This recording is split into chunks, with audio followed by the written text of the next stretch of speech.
Hi friends, welcome to Pendems kitchen. ఈరోజు వీడియోలో చాలా ఈజీగా రుచికరంగా ప్రిపేర్ చేసుకునే హోటల్ స్టైల్ టమాటా ఉప్మాని అలాగే చట్నీ రెసిపీని ఎలా ప్రిపేర్ చేసుకోవచ్చో చూపించబోతున్నాను. అబ్బా, ఉప్మానా అనే వాళ్ళకి ఖచ్చితంగా ఈ విధంగా ఈ కాంబినేషన్ని ఒక్కసారి చేసి పెట్టండి, ఖచ్చితంగా మళ్ళీ ప్రిపేర్ చేయమని అడుగుతారు. అంత పర్ఫెక్ట్గా అంత రుచిగా ఉంటుంది. సో ఇక ఏ మాత్రం ఆలస్యం చేయకుండా ఈ టమాటా ఉప్మాని అలాగే చట్నీని ఎలా ప్రిపేర్ చేసుకోవచ్చో వీడియోలోకి వెళ్ళి చూసేయండి.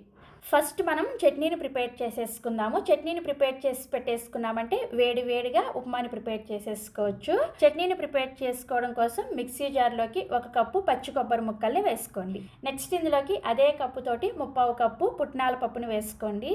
వీటినే వేయించిన శనగపప్పు అలాగే చట్నీ పప్పు అని కూడా అంటారు. తర్వాత ఇందులోనే మీరు తినే కారానికి తగ్గట్టుగా 2-3 వరకు పచ్చిమిర్చిని, కొద్దిగా చింతపండుని, రుచికి సరిపడా ఉప్పును కూడా వేసేసుకొని ఫస్ట్ నీళ్ళేమి వేసుకోకుండా చట్నీని కొంచెం బరకగా పౌడర్ లాగా గ్రైండ్ చేసుకోండి. ఇలా గ్రైండ్ చేసుకున్న ఈ చట్నీ పొడిని ఒకసారి స్పూన్తో కలుపుకొని ఇప్పుడు ఇందులోకి కొద్దిగా నీళ్ళను వేసుకుంటూ చట్నీని లైట్గా బరకగా ఉండే విధంగా గ్రైండ్ చేసుకోండి.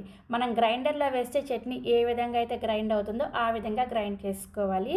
చూసారు కదా, ఇలా గ్రైండ్ చేసుకున్న ఈ చట్నీని ఒక గిన్నెలోకి తీసుకొని ఇప్పుడు ఈ చట్నీకి తాలింపు కోసం తాలింపు గిన్నెలోకి 1 టీ స్పూన్ దాకా నూనె వేసుకొని వేడి చేసుకోండి. నూనె వేడైన తర్వాత పోపు దినుసులను వేసుకోండి. 1/2 టీ స్పూన్ చొప్పున మినపగుళ్ళు, పచ్చిశనగపప్పు, ఆవాలు అలాగే జీలకర్రను వేసేసుకొని 2 ఎండుమిర్చిని అలాగే కొద్దిగా కరివేపాకును కూడా వేసుకొని తాలింపుని లో ఫ్లేమ్ లోనే ఇలా చక్కగా వేయించుకొని ఈ తాలింపుని తీసుకొచ్చి మనం ముందుగా గ్రైండ్ చేసుకున్న చట్నీలో వేసేసుకొని కలుపుకోండి. అంతే, చాలా ఈజీగా ఉంది కదా చట్నీ. రుచి అయితే చాలా బాగుంటుంది. తప్పకుండా ట్రై చేయండి. ఈ ఉప్మాలోకే కాకుండా మీరు రెగ్యులర్గా ప్రిపేర్ చేసుకునే ఏ బ్రేక్ఫాస్ట్ అయినా సరే ఈ చట్నీ సెట్ అయిపోతుంది. సో మనకి ఈ చట్నీ రెడీ అయిపోయింది కదా. ఇప్పుడు నేను మీకు హోటల్ స్టైల్లో టమాటో ఉప్మాని ఎలా ప్రిపేర్ చేసుకోవాలో చూపిస్తాను. ఈ టమాటో ఉప్మాని ప్రిపేర్ చేసుకోవడం కోసం స్టవ్ మీద ఇలా ఒక కడాయిని పెట్టుకొని కడాయి వేడైన తర్వాత 1 కప్పు బొంబాయి రవ్వను వేసుకొని ఖచ్చితంగా దీన్ని లో ఫ్లేమ్లోనే ఒక 5 నుంచి 8 నిమిషాల పాటు వేయించుకోండి. మీరు రవ్వని దగ్గరే ఉండి ఎంత జాగ్రత్తగా వేయించుకుంటారో మీకు ఉప్మా కూడా అంత రుచిగా పర్ఫెక్ట్ టెక్స్చర్లో వస్తుంది అనమాట. నేనైతే ఇక్కడ ఒక 6 నిమిషాల పాటు బొంబాయి రవ్వని లో ఫ్లేమ్లోనే వేయించుకున్నాను. మంచి సువాసన కూడా వస్తుంది. ఇలా వేయించుకున్న ఈ బొంబాయి రవ్వని ఒక గిన్నెలోకి వేసుకొని రెడీగా పక్కన పెట్టేసుకోండి. నెక్స్ట్ ఇప్పుడు ఇదే కడాయిలోకి 2 టేబుల్ స్పూన్ల దాకా నూనె వేసుకొని వేడి చేసుకోండి. నూనె వేడైన తర్వాత 1 టేబుల్ స్పూన్ దాకా పల్లీలను వేసుకొని ఈ పల్లీలని లో టు మీడియం ఫ్లేమ్లోనే కొంచెం లైట్గా రంగు మారేంత వరకు వేయించుకోండి. సో పల్లీలు ఇలా కొంచెం వేగిన తర్వాత ఇప్పుడు ఇందులోకి 1 టీ స్పూన్ మినపగుళ్ళని, 1 టీ స్పూన్ పచ్చిశనగపప్పుని, 1 టీ స్పూన్ ఆవాలు, 1 టీ స్పూన్ జీలకర్రను కూడా వేసేసుకొని తాలింపు గింజల్ని లో ఫ్లేమ్లోనే వేయించుకోండి.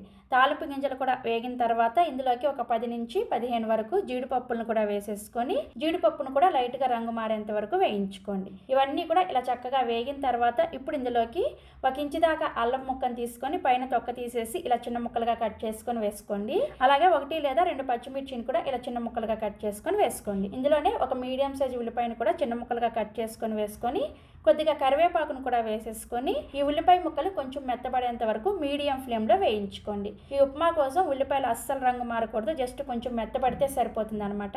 సో చూసారు కదా, ఉల్లిపాయ ముక్కలు ఇలా మెత్తబడిన తర్వాత ఇప్పుడు ఇందులోకి 2 మీడియం సైజులో ఉండే పండిన టమాటాలని ఇలా చిన్న ముక్కలుగా కట్ చేసుకొని వేసుకొని ఒకసారి కలిపేసి ఈ టమాటా ముక్కల్ని మూత పెట్టేసి కొంచెం మెత్తగా అయ్యేంత వరకు ఒక 2-3 నిమిషాల పాటు ఉడికించుకోవాలి. టమాటా ముక్కలు ఉడకడానికి పెద్దగా టైం పట్టదు, జస్ట్ ఒక 2-3 నిమిషాలకే ఇలా మెత్తగా ఉడికిపోతాయి. మరి మెత్తటి పేస్ట్ లాగా అవ్వకూడదు అనమాట. ముక్క ఇలా మెత్తబడితే సరిపోతుంది. ఇలా ఉడికించుకున్న తర్వాత ఇప్పుడు ఇందులోకి 1/2 టీ స్పూన్ దాకా పసుపుని, రుచికి సరిపడా ఉప్పును కూడా వేసేసి ఒకసారి కలిపేసి ఇప్పుడు ఇందులోకి మీరు ఏ కప్పుతో అయితే బొంబాయి రవ్వను తీసుకున్నారో అదే కప్పుతోటి 3 కప్పుల నీళ్ళని వేసుకోండి. 1 కప్పు బొంబాయి రవ్వకి 3 కప్పుల నీళ్లు కరెక్ట్గా సరిపోతాయి అనమాట. ఈ నీళ్ళని వేసుకున్న తర్వాత ఒకసారి కలిపేసి సాల్ట్ని చెక్ చేసుకోండి. మీకు ఒకవేళ సాల్ట్ ఏమైనా తగ్గితే ఈ స్టేజ్లో మీరు సాల్ట్ని వేసుకొని కలుపుకోవచ్చు. నాకైతే సాల్ట్ కరెక్ట్గా సరిపోయింది. ఇప్పుడు మూత పెట్టేసి ఈ ఎసర్ని మీడియం ఫ్లేమ్లోనే బాగా తెరల కాగేంత వరకు మరిగించుకోవాలి. సో ఒక 4-5 నిమిషాలకి నీళ్ళు చూసారా ఇలా బాగా తెరల కాగుతూ ఉంటాయి. ఇప్పుడు వెంటనే మంటని లో ఫ్లేమ్లోకి పెట్టేసుకొని మనం ముందుగా వేయించి పక్కన పెట్టుకున్న ఈ రవ్వని ఒక చేత్తో కొద్దిగా వేసుకుంటూ ఇంకొక చేత్తో గరిటతో ఇలా కలుపుతూ ఉండాలన్నమాట. ఇలా అయితేనే మీకు ఉప్మా అంతా కూడా సేమ్ టెక్స్చర్లో చాలా పర్ఫెక్ట్గా వస్తుంది, లేదంటే ఉండలు కట్టేస్తుంది అనమాట. సో ఈ విధంగా రవ్వ అంతా కూడా వేసుకున్న తర్వాత ఇప్పుడు మంటని మీడియం ఫ్లేమ్లోకి పెట్టుకొని ఒక 2-3 నిమిషాల పాటు ఉప్మాని ఉడికించుకోండి. ఉప్మా ఇలా కొంచెం తొక్కుతొక్క ఉడుకుతూ ఉన్నప్పుడు ఇందులోకి 1 టేబుల్ స్పూన్ దాకా నెయ్యిని, కొద్దిగా సన్నగా తరిగిన కొత్తిమీర కూడా వేసేసుకొని ఒకసారి కలిపేసి మూత పెట్టేసి మరలా ఈ ఉప్మాని లో ఫ్లేమ్లోనే ఒక 2 నిమిషాల పాటు ఉడికించుకోండి. సో 2 నిమిషాల తర్వాత చూసారా ఉప్మా పర్ఫెక్ట్గా రెడీ అయిపోయింది.